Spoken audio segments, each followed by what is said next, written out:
बिस्मिल्लाहिर्रहमानिर्रहीम, अस्सलाम वालेकुम। मैं हूं ईसा नकवी और मेरे साथ मौजूद हैं इम्तियाज़ गुल साहब। सीनियर सहाफ़ी हैं, तज्ज़ियाकार हैं, बैनुल-अक़वामी उमूर पर गहरी नज़र रखते हैं। पाकिस्तान के इस ख़ित्ते में मुख्तलिफ़ ममालिक के साथ ताल्लुकात, ख़ास तौर पर अफ़गानिस्तान, चीन, इंडिया, इस रीजन में जो पाकिस्तान की अप्रोच है उसको बखूबी समझते भी हैं और इसके हवाले से बहुत वेल कनेक्टेड भी हैं। इस वीडियो में हम बात करेंगे पाकिस्तान और चीन के ताल्लुकात के हवाले से जो एक नई ट्रैजेक्टरी बनती हुई दिखाई दे रही है, ये किस जानिब जा रही है पाकिस्तान और चीन के ताल्लुकात को लेकर। एक नई हुकूमत हमारे सामने मौजूद है। मार्च अप्रैल के वाक़यात और उसके बाद शहबाज शरीफ की हुकूमत बनती है, बिलावल भुट्टो उसके वज़ीर ख़ारजा हैं और जिस किस्म की मैसेजिंग हो रही है उससे एक चीज़ बड़ी उभर कर सामने आई है कि पाकिस्तान और चीन के ताल्लुकात, उसमें कुछ कन्फ्यूजन, कुछ अभाम नज़र आता है और पाकिस्तान को किस किस्म की मैसेजिंग की जा रही है अनऑफिशियल चैनल से। इम्तियाज़ गुल साहब की बीजिंग में बड़े जो आला हुकाम हैं, चीनी हुकूमत के साथ जुड़े हुए हैं, उनके साथ गुफ्तगू हुई। वो पाकिस्तान से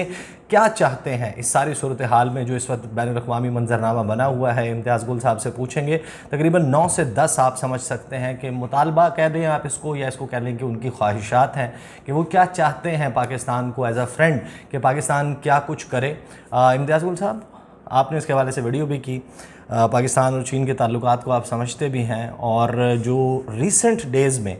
पाकिस्तान और चीन के ताल्लुकात में उतार चढ़ाव की कैफियत नज़र आ रही है जो माजी में कभी नहीं थी। किस किस्म की मैसेजिंग हो रही है जनाब चाइना से? देखिए, अव्वल तो बात यह है कि चीनी कौम जो है बड़ी मोहतात है और बड़े नपे-तुले अंदाज़ में, कैलकुलेटेड अंदाज़ में वो बात करते हैं, ढंढोरे वो नहीं पीटते हैं। मैं जो 14 साल से इंगेजमेंट है मेरी चीनी हुकाम के साथ, चीनी जो थिंक टैंक्स हैं उनके साथ, तो उसके बुनियाद पे मैं इस नतीजे पे पहुंचा हूं कि मुतालबा कोई नहीं है, कुछ तवक्कुआत हैं और उस तवक्कुआत की बुनियाद हमारी एक तो बहुत पुरानी दोस्ती है, दूसरी ख़ास तौर पे जो CPEC के तहत जो फ़ेज़ शुरू हुआ उसमें हम लोगों ने बुलंद बांग दावे तो बहुत किए, अभी तक कह रहे हैं कि गेम चेंजर है CPEC पाकिस्तान के लिए। लेकिन उस गेम चेंजर यानी हमें अपनी तकदीर की जो काया पलटनी थी पाकिस्तान को, उसके लिए काम बहुत करना था। अब चीनियों को पिछले 6-7 साल में ये एहसास हुआ कि हमारे सियासी रहनुमा, हमारे हुकाम बातें बहुत करते हैं, तैयारी नहीं करते हैं। तो जो मैंने ख़ास तौर पे जो शुरू में आपने भी कहा कि फरवरी मार्च से हमने पाकिस्तान में देखा जो ड्रामा शुरू हुआ अदम एतमाद की तहरीक के नाम पे, उसके बाद से चढ़ाव नहीं आया बल्कि उतार आया है और उसकी बुनियादी वजह वो गैर यकीनी सूरत हाल है जो इमरान ख़ान के ख़िलाफ़ तहरीक शुरू होने के बाद पैदा हुई पाकिस्तान में। अच्छा इम्तियाज़ साहब, सॉरी, आप ज़ाहिर है कि वो तमाम पॉइंट्स रखेंगे जो बीजिंग में मुख्तलिफ़ लोगों के साथ आपकी गुफ्तगू हुई, उनके साथ वो किस किस्म की तवक्कुआत पाकिस्तान से रख रहे हैं कि ये अगर आपने इस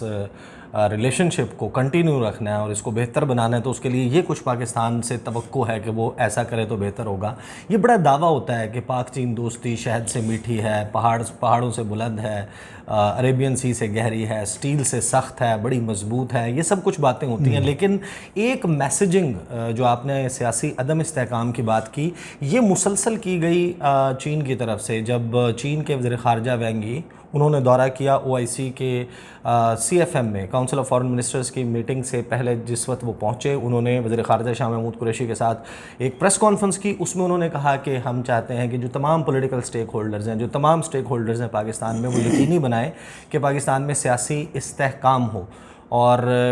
पाकिस्तान की तामीर व तरक्की के लिए ये बहुत ज़रूरी है। उसके बाद वैंग वेनबिन जो उनके तर्जुमान हैं, ली जियान ज़ाओ, उनकी तरफ से ये मैसेजिंग आई और फिर 31 मार्च को जिस वक्त वज़ीर ख़ारजा शाह महमूद कुरैशी अफ़गानिस्तान के हवाले से कॉन्फ्रेंस में शिरकत के लिए चाइना गए, उस वक्त भी यही मैसेजिंग की गई। तो अब ज़रा हमें बता देंगे क्या बेसिकली टॉकिंग पॉइंट्स हैं इस वक्त बीजिंग में जो पाकिस्तान के हवाले से सर्कुलेट हो रहे हैं? देखिए, बुनियादी तौर पर पहला पैगाम तो यही है कि हम पाकिस्तान के साथ हैं, हमारा आज़मुदा दोस्त है। दूसरा ये है कि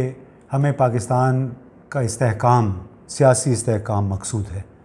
और दूसरा ये कि जब तक आपका इक़्तिसादी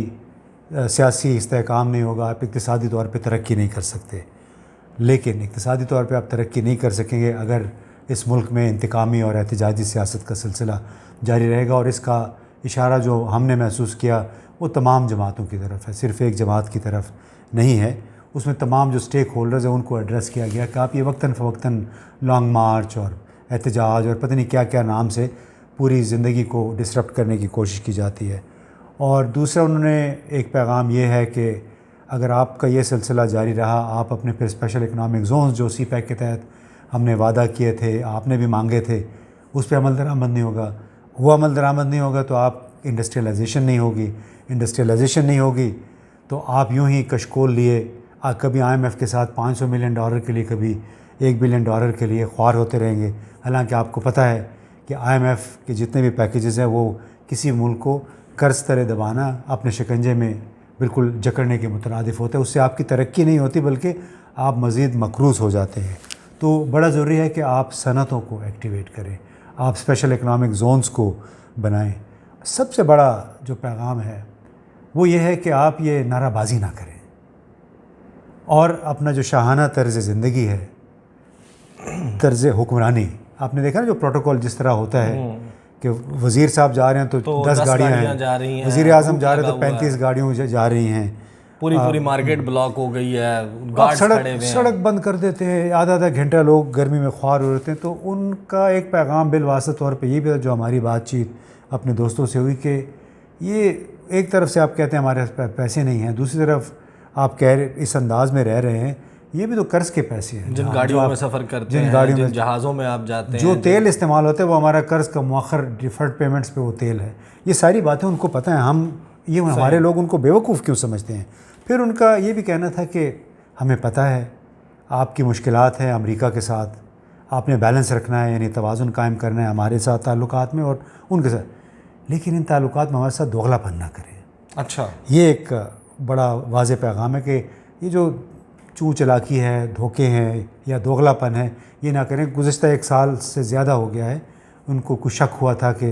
पाकिस्तान के जो आला तरीन हलके हैं उसमें कोई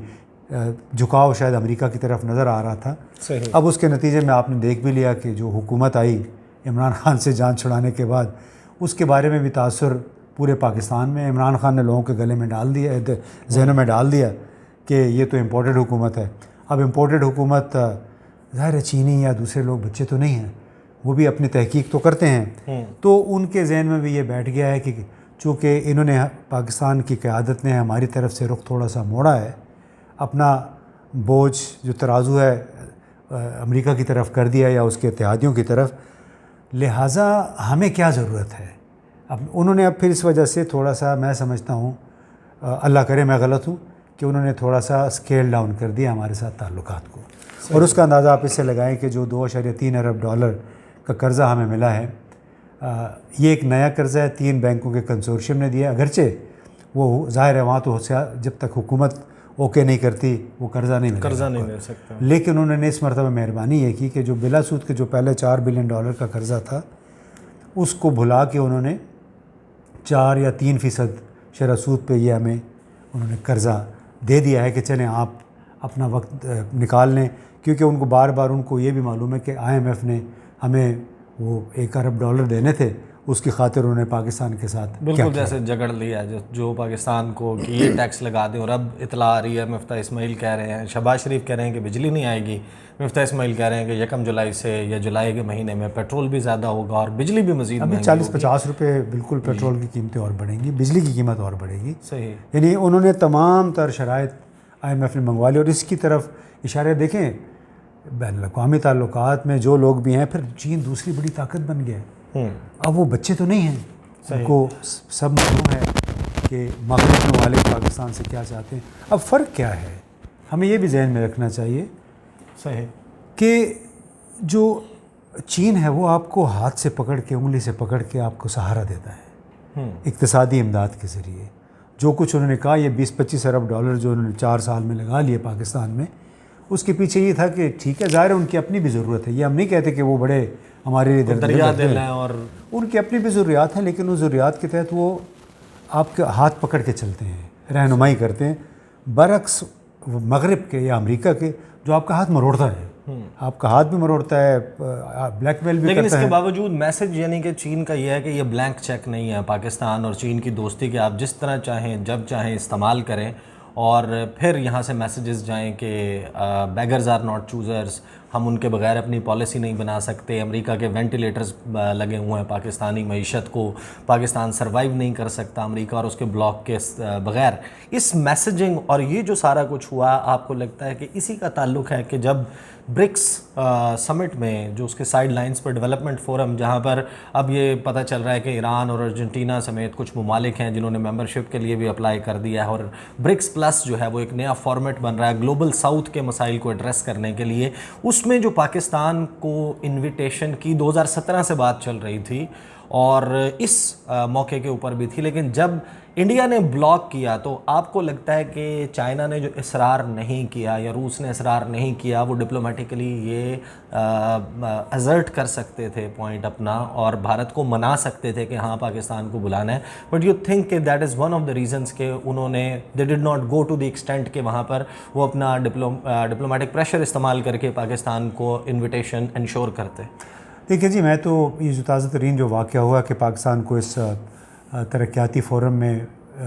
शिरकत की दावत नहीं दी गई, इसमें बहुत बड़ा एक सबक है पाकिस्तान के लिए, और वो ये है कि आपकी अल्लो तल्लों का, आपकी गलत पॉलिसियों का बोझ आपके करीब तरीन दोस्त भी उठाने को अब तैयार नहीं है। ये मैंने 2015-16 में दो आर्टिकल्स भी लिखे थे कि चीनी अब आ तो गए हैं हमारी इमदाद को, लेकिन उनके इम्तिहान का, उनके आप सब्र का इम्तिहान न लीजिएगा, उसको स्ट्रेच ना कीजिएगा, क्योंकि उसकी भी अपनी एक शेल्फ़ लाइफ होती है। तो उनका जो पैगाम यह है कि ये ब्लैंक चेक नहीं है। अगर आपकी अपनी सियासी और फ़ौजी अशराफिया ख़ुदकुशी पे अगर तुली हुई है,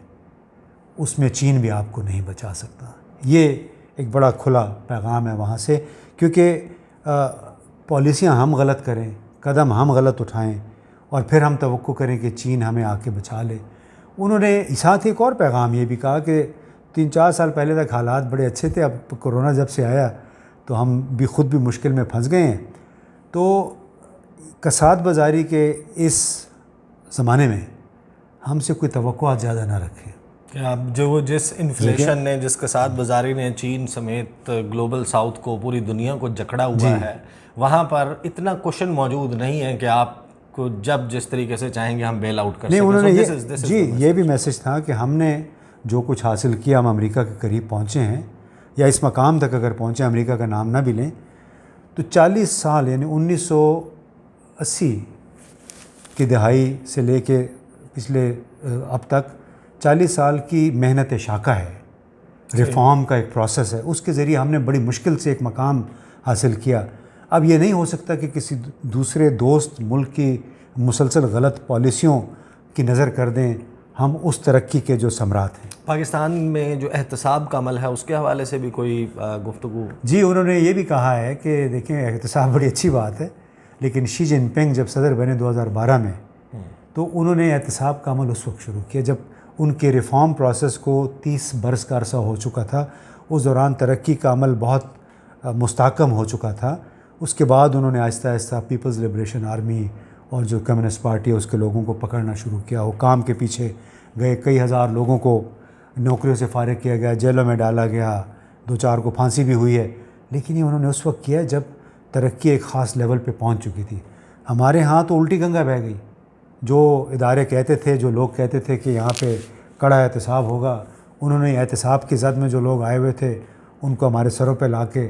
सवार कर दिया है। और उसके अलावा एक दूसरा जो पैगाम ये था कि आप अगर एहतसाब करेंगे एक ऐसी हालत में जब आपकी तरक्की नहीं हुई है,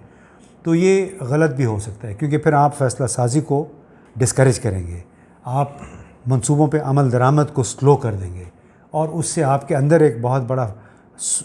तकसीम पैदा हो सकती है, सियासी तकसीम, समाजी तकसीम, जो कि आपके तरक्याती अमल के लिए नुकसानदेह होगी। इस बात का एहसास अफसोस है कि इमरान खान ने भी नहीं किया। बहरहाल जी, इम्तियाज़ गुल साहब के साथ गुफ्तगू की और इनकी बीजिंग में जो चीन के आला हुक्काम हैं उनके साथ बात हुई और उसकी बेसिस के ऊपर ये गुफ्तगू जो है, और जो लोग चीन की सफारतकारी के तरीक़ाकार को समझते हैं वो बड़े सटल मैनर में ये सब कुछ करते हैं। बहुत सारी चीज़ें उनके ऑफिशियल चैनल से आती हैं, आपको मिलेगा कि वो सदर शी जिनपिंग उनकी तकारीर में झलकती होंगी, या फिर जो उनके वज़ीर ख़ारजा हैं